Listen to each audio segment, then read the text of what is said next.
તો હાલો મિત્રો, રામ રામ ને સીતારામ ડાયરા ને માતાજી હવના હારાવાના કરે. હવે આપણે તો સવારમાં ગાડી જવા દીધી જીવદયા ટીમ ઢૂંઢસનના સ્થળ ઉપર, કારણ કે ભાઈ ત્યાં આપણે કુંડા બાંધવાના છે, ઘણું કામ બાકી છે. આ કાળુભાઈ આવી ગયા 4 કુંડા લઈને, જોવો તમે સરસ મજાના 4 કુંડા, અને આપણે અલગ અલગ જગ્યાએ કેટલાય કુંડા બાંધવાના છે. ને યુગભાઈએ કરી દીધું છે મુહૂર્ત, સરસ મજાનું નવું કુંડું લાવી દીધા અને ભરી દીધું પાણીનું આખું. અને કાળુભાઈ ચડી ગયા કુંડી ઉપર, તમે જોઈ શકો છો, કારણ કે કુંડું થોડુંક ત્રાહું હતું, તો આપણે સરસ મજાની રીતે બાંધી દઈએ. અને થોડી જ વારમાં ત્યાં તો મહેમાન આવી ગયા, આપણે ભૂપતભાઈ, મુકેશભાઈ, જિગ્નેશભાઈ અને સાગરભાઈ, તો બધા આવ્યા છે, તમે જોઈ શકો છો સરસ. અને તો પછી આવીને તરત એ તો બધા કામે લાગી ગયા કે લાવો ભાઈ સેવા કરી નાખ્યું. તો આપણે તો ઘણી બધી કુંડીઓ સાફ કરવાની હતી, તો તમે જોઈ શકો છો, તમારી નજર સામે ગારાવાળી કુંડી પણ સાફ કરે છે, અને સરસ મજાનું પાણી પણ એમાં ભરી દેવામાં આવે છે.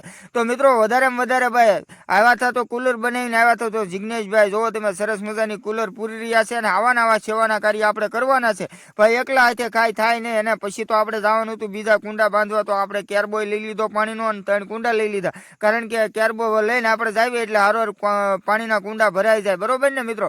ખોટી વાત નથી. થોડુંક આ વૃક્ષ થોડુંક વિશાળ છે અને સરસ મજાનું છે, તો ત્યાં પણ આપણે કુંડું બાંધી દીધું. અને વૈભવભાઈના હાથે આપણે સરસ મજાનું મુહૂર્ત કરી નાખ્યું. તમે જોવો સરસ મજાની આવી યુવાનીમાં આવી સેવા કરતા હોય ને તો વધારે મજા આવે. અને ભાઈ સબૂતરો છે, ત્યાં પણ આપણે કુંડું તો મૂકવું જોઈએ. અને છેલ્લે તો આપણા યશ કાકા પણ આવી ગયા, એમને પણ કીધું કે ભાઈ કુંડા બાંધી જો, હાલો ચાલો મદદ કરો. એટલે હું યશ કાકા મુંજાણા, એટલે છે ને કુંડા ટ્રેન બધું બાંધી દીધું. તમને મોજ આવી તો ફોલો કરજો ભાઈ.